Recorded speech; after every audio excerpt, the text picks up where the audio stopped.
everyone, we are back with the series of should. As in previous video, we saw the usage of should plus first form. Hindi में हम इसे बोलते हैं चाहिए, करना चाहिए या नहीं करना चाहिए, जब आप किसी को सलाह दे रहे हैं. But in today's video, we are going to learn should have plus third form. Hindi में इसका मतलब होता है करना चाहिए था या नहीं करना चाहिए था. आपको कोई काम करना चाहिए था बट आपने किया नहीं. Let's see some examples. The first is मुझे वहाँ नहीं जाना चाहिए था. इंग्लिश में हम इसे बोलेंगे I should not have gone there. हम इसमें थर्ड फॉर्म को यूज़ करेंगे.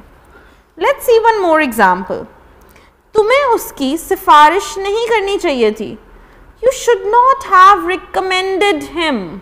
The third is मुझे समय पर पहुंचना चाहिए था बट आप पहुंचे नहीं, तो यहाँ आप बोलेंगे I should have reached on time. Let's see one more example.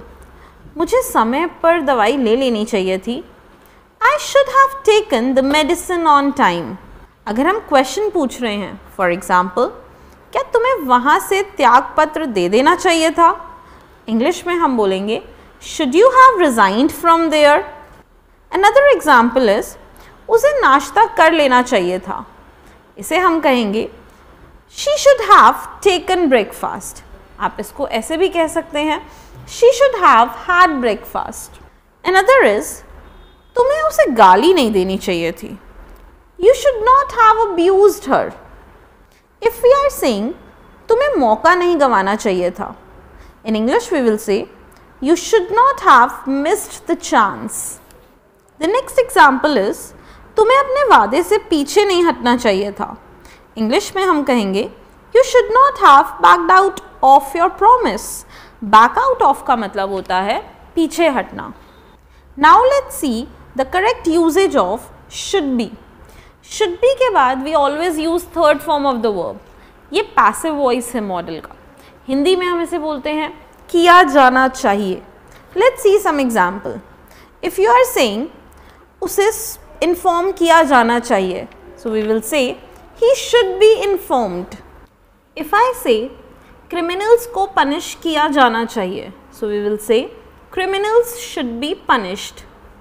Homework दिया जाना चाहिए, homework should be given. Letter लिखा जाना चाहिए, letter should be written. तो जब हम should be लगा रहे हैं, after this we always use third form of verb. In Hindi we usually say किया जाना चाहिए, और हम इसे होना चाहिए भी बोल सकते हैं. Let's see few examples of this.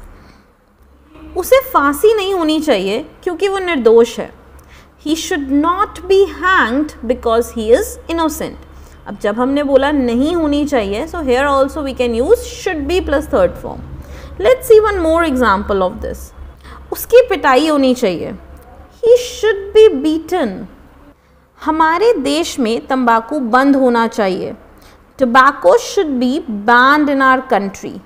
Well guys, these were the usage of should be plus third form and should have plus third form. I hope you were clear with this, but try to frame some examples so that you should be more clear with this concept. Till then, stay tuned.